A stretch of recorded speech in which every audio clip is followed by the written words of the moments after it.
Welcome to وظائف with فرح۔ بسم اللہ الرحمن الرحیم۔ السلام علیکم۔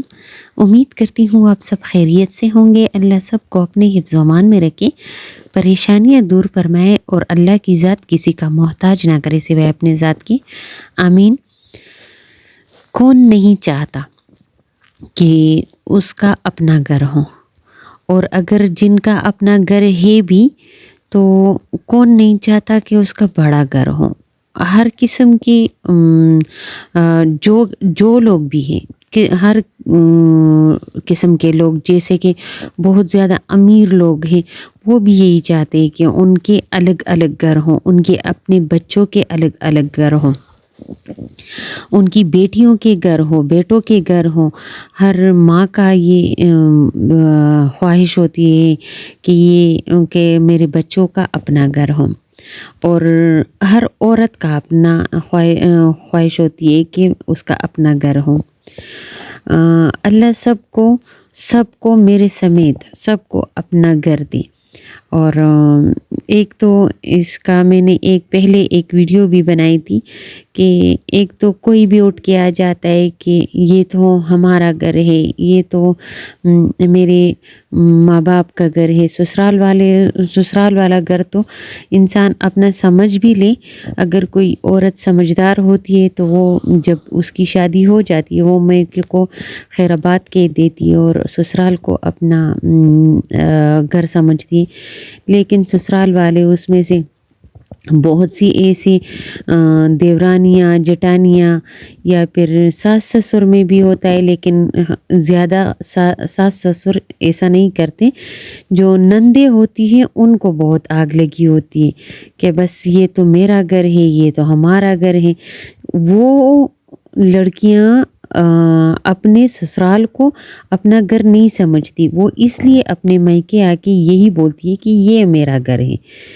تو ایک تو اس چیز کا خیال رکھیں کہ جیسے آپ کی شادی ہو جاتی ہے، آپ اپنے میکے میں، یہ نہیں کہتی کہ میکے کو بالکل خیر آباد کہتے، بالکل نہیں جائے، ادھر آیا جایا کرے، پیار سے آیا جایا کرے، بھابھیوں کے کاموں میں ٹانگ نہ اڑایا کرے۔ دوسرے الحمدللہ ہمارے گھر میں ایسا کچھ نہیں ہے۔ اگر آپ کے ذہن میں یہ آ رہا ہو کہ ہو سکتا ہے کہ میرے ساتھ ایسا مسئلہ ہو، الحمدللہ میرے ساتھ کوئی ایسا مسئلہ نہیں ہے، لیکن بیچاری عورتیں آتی ہیں تو وہ یہی باتیں کہتی ہے جو وظائف کے لیے آتے ہیں۔ میں بہت اس لیے دکھ کی ہو جاتی ہوں کہ یہ لوگ کیا کر رہے ہیں۔ تو ایسے میں جو نندے ہوتی ہے، یہ پلیز اپنے گھر کو اپنا گھر سمجھے، یہ اپنے سسرال کو اپنا گھر سمجھے، جیسے کہ اس کی بھابھیوں نے اس کے میکے کو اپنا گھر سمجھا ہوا ہے۔ تو ایک تو یہ کام ضرور کیا کرے، ٹھیک ہے۔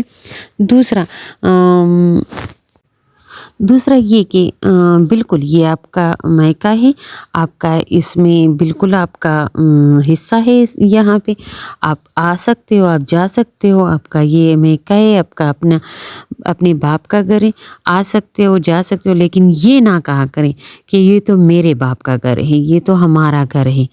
تو یہ چیزیں پھر انسان کو ہرٹ کر جاتی ہے، ٹھیک ہے۔ تو اس چیز کا تھوڑا سا خیال کیا کرے، نندے جو ہوتی ہے تھوڑا سا اس چیز کا خیال کر لے تو اس سے آپ کی زندگی بھی آسان ہو جاتی ہے، دوسرے کی زندگی بھی آسان ہو جاتی ہے۔ بیچاری عورتیں آتی ہے، اتنی بد دعائیں دیتی ہے پھر نندوں کو، تو اگر بد دعائیں لگ جائے تو پھر وہ بھی تو اچھی بات نہیں ہے نا، پھر وہ بھی تو ان کے سر پہ آنی ہوتی ہے۔ تو میں خیر ان کو یہی سمجھانے کی کوشش کرتی ہوں، وہ یہی بولتی ہوں کہ بد دعائیں نہ دے، ورنہ اگر وہ لوگ ان کو بد دعائیں لگ گئی تو پھر وہ آ کے آپ کے سر پہ بیٹھیں گے۔ یہ تو ایک چھوٹی سی بات ہو گئی۔ میں اس کے لیے آپ کو ایک چھوٹا سا وظیفہ اور بہت مجرب ترین وظیفہ دیتی ہوں کہ آپ اس وظیفے کو کریں اور آپ اللہ سے اس کے وسیلے سے اپنا گھر مانگیں، اور یہ خاص کر اس بات کے لیے ہے کہ اللہ آپ کا کوئی نہ کوئی وسیلہ بنا دے گا اور آپ کا اپنا گھر ہو جائے گا۔ تو اول آخر درود شریف کے ساتھ اس کو 313 مرتبہ اور ڈیلی پڑھا کریں. کوئی ٹائم کا مختص ٹائم مقرر نہیں ہے اس کا، لیکن اگر آپ دیکھیں تو تہجد میں زیادہ دعائیں قبول ہوتی ہے. اگر اس ٹائم کر سکتے ہو، اگر آپ تہجد کے لیے نہیں اٹھ سکتے ہو تو 5 وقت کا نمازی ہونا تو ضروری ہے. تو فجر کی نماز کے بعد آپ پڑھ لو. اگر فجر کی نماز کے بعد نہیں تو ظہر، عصر، مغرب کبھی بھی آپ پڑھ سکتے ہو، لیکن پھر مغرب کی جو نماز ہوتی ہے اس کے بعد پڑھ لیا کرے، وہ بہت مجرب ترین ہو جاتا ہے. ٹھیک ہے، میں ابھی آپ کو یہی بولوں گی کہ مغرب کی نماز کے بعد، باقی آپ کو ہر ٹائم کی اجازت ہے.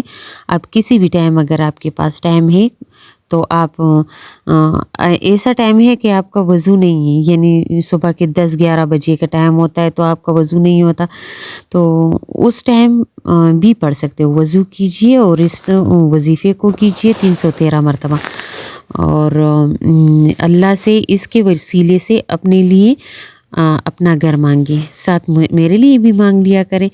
اس کے علاوہ ایک چیز یہ ہے کہ اگر آپ کے پاس اپنا گھر ہے تو آپ پھر بھی یہ وظیفہ کیجیے، کیونکہ اگر آپ کے پاس اپنا گھر ہے اور آپ پھر بھی کرتے ہو تو ایک تو آپ کا گھر محفوظ رہے گا، دوسرا اگر اللہ نے اس کے وسیلے سے آپ کو اور بھی گھر عطا کیے تو وہ کرائے پہ دے کر اور خوشی سے اپنی زندگی گزار لیا کریں. تو یہ ایک چھوٹا سا کہہ لے کہ بزنس کا آئیڈیا بھی ہو جاتا ہے. تو میرا تو ہمیشہ سے یہی ایک کوشش رہا ہے، اور ہمیشہ سے میرا یہ ایک ذہن میں ایک چیز رہی ہے کہ جب بھی انسان کاروبار شروع کرے تو یہ نہیں کہ بس لے اور بیچے، یہ ایک وہ الگ سی بات ہو جاتی ہے نا. اگر ہم عورتیں کرتی ہیں تو پھر مشکل ہو جاتے ہیں، ہم گھر سے باہر نہیں نکل سکتے. تو جو لوگ باہر نکل سکتے ان کے لیے تو آسانی ہو جاتی ہے، لیکن جیسے ہم ہیں تو میں باہر نہیں نکل سکتی. تو میرا یہی ذہن ہوتا ہے کہ انسان چھوٹے چھوٹے گھر بنا لے اور وہ کرائے پہ دے دے تو وہ بہت اچھا طریقہ ہے.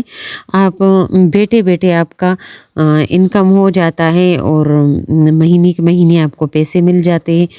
تو یہ ایک چھوٹا سا بزنس کا آئیڈیا بھی کہہ لیں. تو یہ وظیفہ کیجئے، اس سے آپ کے بہت سارے مسائل حل ہو سکتے ہیں. جیسے کہ میں نے آپ کو بتایا گھر اپنا بھی ہوگا، اور اگر کرائے پر بھی دینا ہو تو وہ بھی بہت اچھا ہے. تو بس لیکن یہ مجرب ترین عمل ہے، مجرب ترین. یہ بس مغرب کی نماز کے بعد اس کا بہت اچھا ٹائم ہے، لیکن اگر مغرب کی نماز کے ٹائم میں آپ کے پاس ٹائم نہیں ہے تو دن میں کبھی بھی پڑھ سکتے ہوں، تہجد میں بھی پڑھ سکتے ہوں. جن کو بہت زیادہ ضرورت ہوگی وہ تہجد میں بھی پڑھ لیں گے. بس اسی کے ساتھ مجھے دیجیے اجازت. اپنی دعاؤں میں مجھے بھی یاد رکھیے اور اپنے ساتھ میرے لیے بھی گھر مانگیے اللہ سے. بس اسی کے ساتھ مجھے دیجیے اجازت. اپنی دعاؤں میں یاد رکھیے، اپنے ساتھ اپنے دوسرے بہن بھائیوں کے لیے بھی دعا کیجیے کہ اللہ اپنی رحمت سے سب کے مسئلے حل کر دے. آمین والسلام.